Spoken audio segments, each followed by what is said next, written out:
Welcome to my new blog. तो जी अभी जो है ना ये टाइम हो रहा है शाम के 7:30 बजे के टाइम था, 7 से 7:30 के बीच हो रहा होगा क्योंकि शाम के ही टाइम था। कपड़ा तो वैसे मैं धोने के लिए करीब 1-2 बजे ही मशीन लगाई थी, लेकिन अचानक से ना पानी बिल्कुल ख़त्म हो गया। फिर शाम को आया 6:30 बजे पानी, तब जो है धुला हुआ कपड़ा जो है मैं सारा निकाल रही थी, बस लास्ट वाला था। बाकी के जो है ना कपड़े मैं निकाल करके बाथरूम में रख दी थी। और आज मैं आप लोग के साथ जो है इवनिंग टू नाइट रूटीन जो है पूरा प्रॉपर शेयर करने जा रही हूँ, क्योंकि आप लोग के कमेंट आ रहा था कि दीदी आप जो है ना रात में क्या क्या काम करके सोती हो, ताकि जो है ना सुबह अगर लेट भी उठती हो। तो जैसे मैं बहुत सारे ब्लॉग में बताई हूँ कि मैं अगर सुबह सुबह लेट भी उठती हूँ ना, तो बच्चे को मतलब अपना जल्दी जल्दी जो है नाश्ता वगैरह बना के स्कूल भेज देती हूँ। तो कुछ चीज़ें ऐसी होती है जो हमें रात में ही संभालना होता है, ताकि सुबह जो है काम आसान हो जाए। तो वही है। और अभी यहाँ पे दिल्ली में ना गर्मी ज़्यादा नहीं है, आंधी तूफान और बारिश चल रहा है, तो इस वजह से ज़्यादा गर्मी नहीं है। मतलब अभी देखा जाए तो रात में बिना पंखा के भी काम चल जा रहा है। बीच में काफ़ी ज़्यादा गर्मी हो गई थी, लेकिन इस वक्त जो है मौसम काफ़ी सुधार में है। और आप लोग के लिए एक बहुत बड़ी खुशखबरी है, जो कि मैं कंटिन्यू रहिए आगे मैं बताऊँगी इसी ब्लॉग में।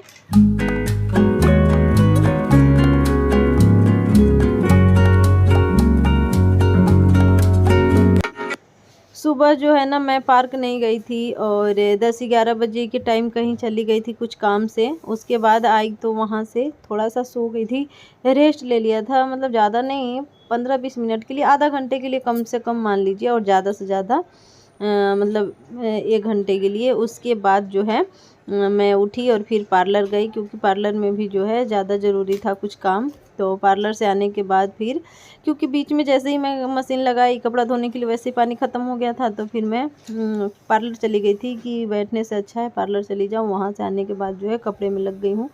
तो थकान तो हो ही जाती है, थक गई थी। फिर भी मैंने कहा ये काम अगर रह गया ना तो फिर रह ही जाएगा। और बहुत सारे काम जो है सुबह शाम होते हैं, दोपहर में थोड़ा कम भी हो जाते हैं, लेकिन सुबह का और शाम का काम जो है बहुत ज़्यादा होता है।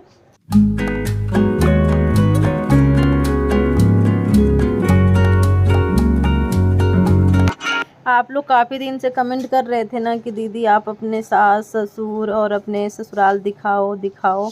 आप लोग के लिए बहुत बड़ी खुशखबरी है। अब मैं जल्दी ही जो है ना मतलब गांव जाऊंगी, और गांव जाने के बाद सब कुछ आप लोग को दिखाऊंगी।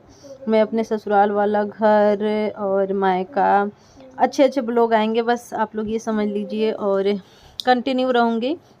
गांव में तो वैसे प्रॉब्लम होती ही है ब्लॉग डालने में, लेकिन क्या होता है ना कि वहाँ पे ना नेट की बहुत ज़्यादा प्रॉब्लम होता है, और समय का भी। लेकिन सारे वीडियो मैं शूट करके लाऊंगी। अगर वहाँ ना भी डाल पाई तो फिर दिल्ली में आकर के सारे वीडियो एक एक करके डालूंगी।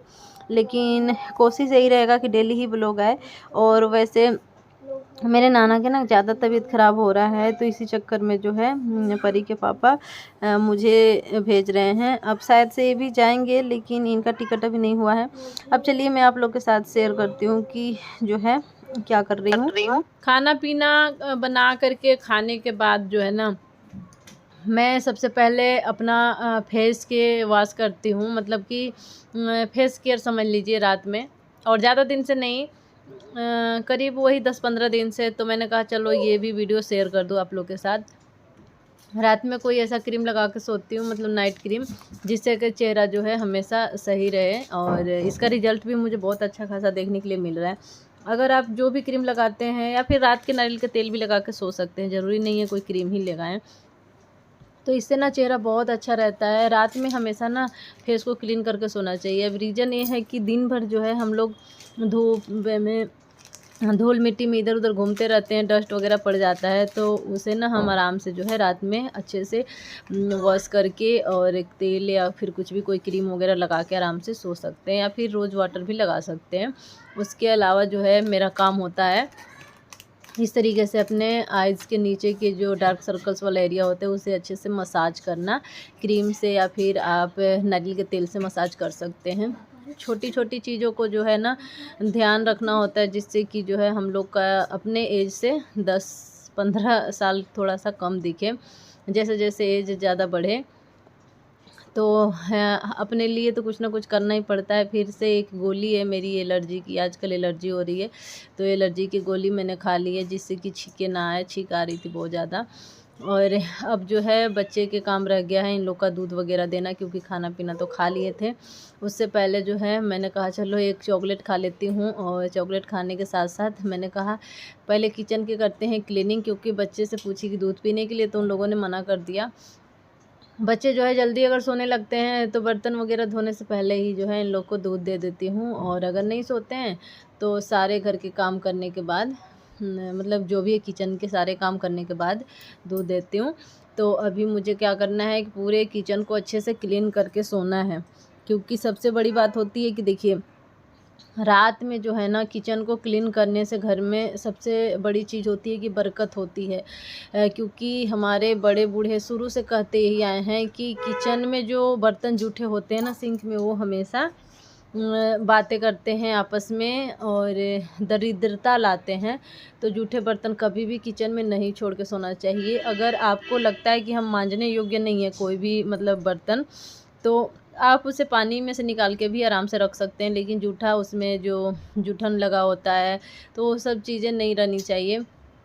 कोशिश तो हमेशा यही करनी चाहिए कि अगर तबीयत सही है तो मांज धो करके सो, क्योंकि धोना तो सुबह हमें ही है, कोई और तो आएगा नहीं। इससे और भी ज़्यादा काम आसान हो जाता है। जैसे रात में हम खाना खाते हैं तो पच भी जाता है, इधर उधर हाथ पैर हिलाते हैं, तो अगर खाना खाएं और लेट गए तो उससे मोटापा भी बढ़ता है।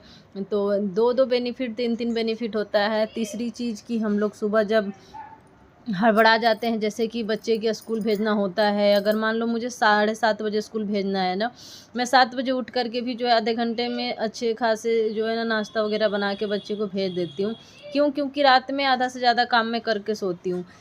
जैसे बर्तन वर्तन धो के सोना, लंच वगैरह सोच करके सोना कि सुबह क्या बनाना है।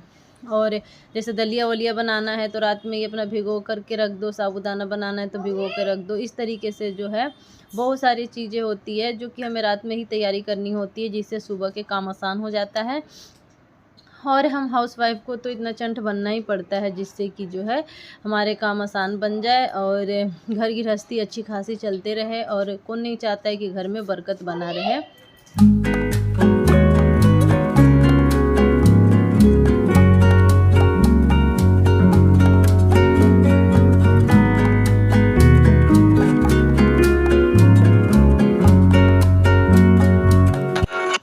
अभी जो है यहाँ पे सारे बर्तन भी मैंने धो लिए थे, और यहाँ पे पानी की इतना ज़्यादा प्रॉब्लम हो जा रहा है ना कि मैं आपको बता नहीं सकती।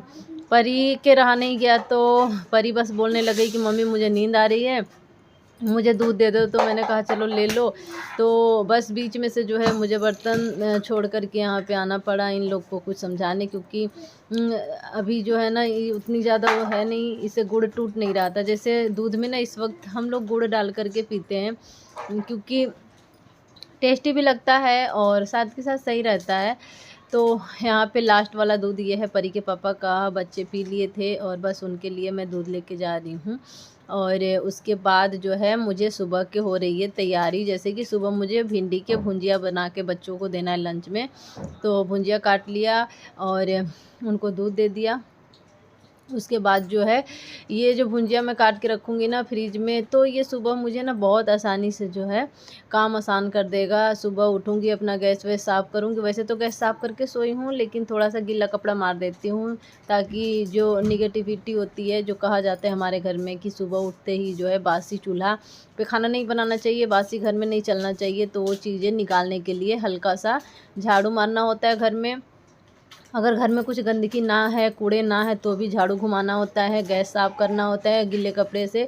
इस तरीके से जो है परंपरा चलते आ रहा है, तो इन चीज़ों को करने में अच्छा भी लगता है। और आजकल पार्क नहीं जा रही हूँ ना, तो मन बहुत ज़्यादा घबरा रहा है, अजीब सा लग रहा है। और ना जाने का रीज़न यही है कि जिनके साथ जाती थी वो लोग भी जो है नहीं जा रहे हैं और एक गाँव चली गई हैं। तो घर पे होता नहीं है कुछ भी, घर पे तो बस वही होता है ना, घर के मुर्गी दाल बराबर वाला हिसाब हो जाता है। घर पे बस बैठे ही रह जाती हूँ। तो दोस्तों आज के वीडियो बस यहीं तक था। आगे के वीडियो देखने के लिए चैनल को सब्सक्राइब और वीडियो को लाइक करना ना भूलें। दोस्तों फिर मिलते हैं आप लोग के साथ न्यू वीडियो के साथ, तब तक के लिए अपना ध्यान रखिएगा। और आगे आने वाला वीडियो बहुत अच्छा है, तो आप लोग ना कंटिन्यू रहिए ताकि नोटिफिकेशन आप तक पहुंचता रहे, क्योंकि मैं जाने वाली हूँ ससुराल, मायका और अपने नानी के घर, बुआ के घर। तो चलिए फिर मिलते हैं न्यू वीडियो के साथ, तब तक के लिए बाय बाय।